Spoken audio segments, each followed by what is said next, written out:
retired professor of music from Portland State University, and I'm a collector of wind-up phonographs, commonly known at the time as talking machines. And since I saw the first one, I've been enamored by these things. 20 years later, I have probably 125 phonographs or so in the collection. Well, I would say it's a large collection of wind-up, primarily wind-up phonographs from about 1895 to about 1925. And there's some unusual things from later times, clear up into maybe 20 years ago. The thing that's remarkable is how long these machines have lasted. Many of the machines in my collection look essentially exactly the way they looked when they were manufactured. Daddy, don't you trifle on me while you're down in Tennessee. I just wanna guess it's another mess.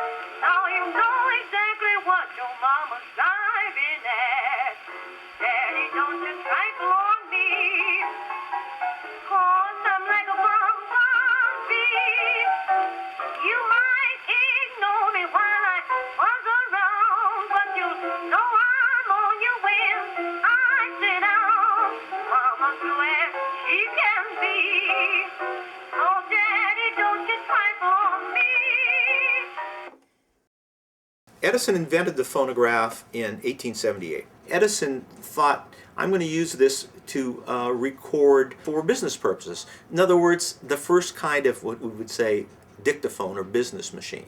I don't think he knew what he wanted to do. It was kind of a novelty in the late 1870s. And nothing much happened until about 5 or 6 years later, and the American Graphophone Company, which became Columbia, started thinking, maybe we should do something else with this stuff. And Edison immediately said, maybe I better get back to the phonograph. And really, I would say for Edison, everything really gets going about 1889.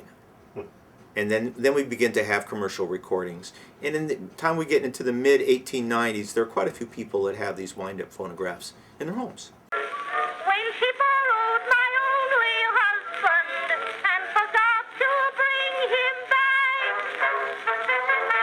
So after Edison made cylinder machines, and others were making disc machines, and he began to feel a little left out. And by the mid-teens, there were a lot of Edison disc machines playing this kind of a record. Now, if you look at it this way, you can see these records are a lot thicker than regular 78s. And this is the same kind of material that Henry Ford made his steering wheels out of. You don't use steel needles for Edison records, you use a permanent diamond stylus. So this was called a diamond disc because the needle that played it was had a diamond point on it. And of course it lasted forever.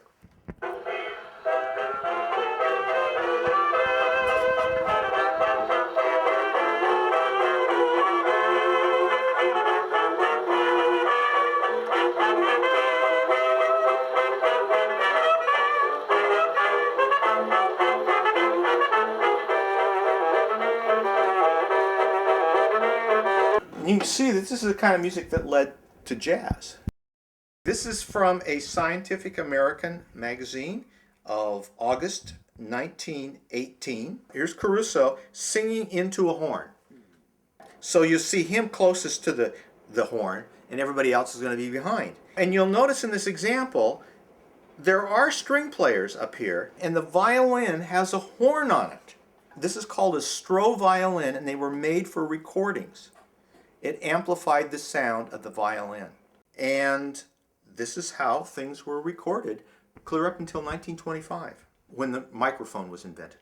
Most of the collectors in the United States belong to the Michigan Antique Phonograph Society. And then there are local groups. I'm president currently of the Oregon Territory Antique Phonograph Societies. So we have members from Washington, Oregon, Idaho, Montana, Northern California, British Columbia.